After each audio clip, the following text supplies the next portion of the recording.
thank you very much for being so kind as every year. And like I was saying, हर साल ऐसा एक प्रथा सी बन गई है. जब मैं 40 का हूँ मुझे लगा okay 40 is a turning point, तो इसलिए आप लोग कवर कर रहे हैं. लेकिन the way you celebrate my birthday, this is the celebration I have. There is nothing else. मैं बहुत fortunate हूँ आप लोगों की वजह से, और genuinely बोल रहा हूँ मैं ये बहुत ह्यूमिलिटी से.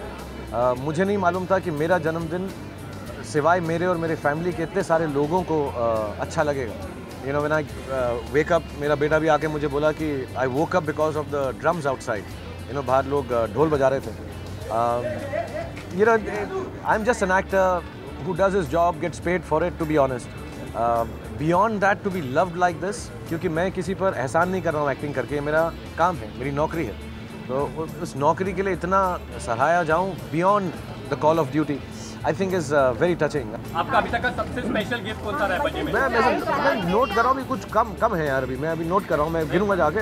अभी तक का कौन सा स्पेशल गिफ्ट मिला आपको बर्थडे में? मतलब जिंदगी भर में? हाँ, या फिर आज बर्थडे में? अभी मैंने देखी नहीं है पूरी तरह से यार. मुझे ऐसा लग रहा है, पता है मुझे बहुत बुरा लगता है कि मैं जाऊँ और ऐसे 10-12 हूँ.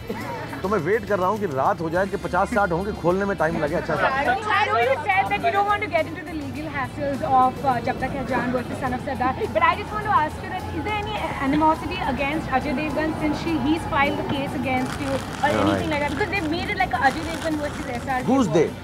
You. It You looks made it. like that, but it looks like that. But you know it. How long are you in journalism?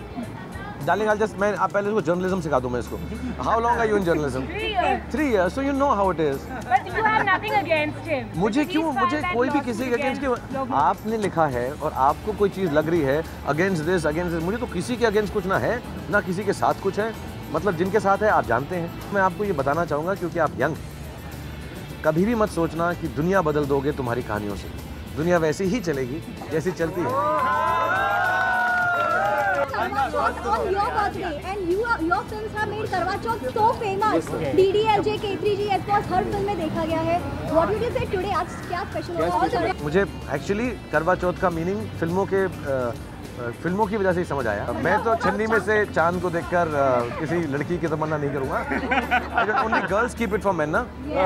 So I wish all the women and all their husbands and boyfriends and you know all the men in the world longevity of life and goodness and happiness. 20-22 साल से, हाँ, जैसे फौजी को 23 साल हो गए और मैंने आर्मी ऑफिसर के किरदार से शुरुआत की थी. पहली बात तो ये बहुत अच्छा लगता है मुझे कि हम किसी एक छोटे तरीके से अपनी फिल्मों में आर्म्ड फोर्सेस का कैरेक्टर प्ले करके होपफुली उस प्रोफेशन को पॉपुलराइज कर सकें. क्योंकि आई थिंक आर्मी या नेवी या हमारा जो एयरफोर्स है, it's beyond profession. It's a dedication to your nation. So I am glad that I am doing an army officer and I have been made to understand कि जो मेरा look वगैरह है वो बहुत अच्छा. लेकिन इसका ये मतलब नहीं कि आर्मी में अब सब ऐसा फैशन शुरू हो जाए, सब दाढ़ी वाड़ी उगा के. But I have heard from even some army officers there. एक कर्नल साहब थे, उन्होंने आके मुझे बोला कश्मीर में कि तुमसे पहले मैं समझता था कि सिर्फ मैं ही यूनिफॉर्म में अच्छा लगता हूँ, लेकिन you are also quite good, you look very smart. So I am happy that I look nice and I hope I have not done anything wrong. And if I have, I apologise in terms of कि यार कोई you know अनदेखे समझे के बिना कुछ ऊपर नीचे हो गया, विच इज़ नॉट एग्जैक्टली कि बाल थोड़ा लंबा रह गया हो. बट क्या थोड़ा सा रोमांटिक आर्मी ऑफिसर है, so you have to forgive me for that.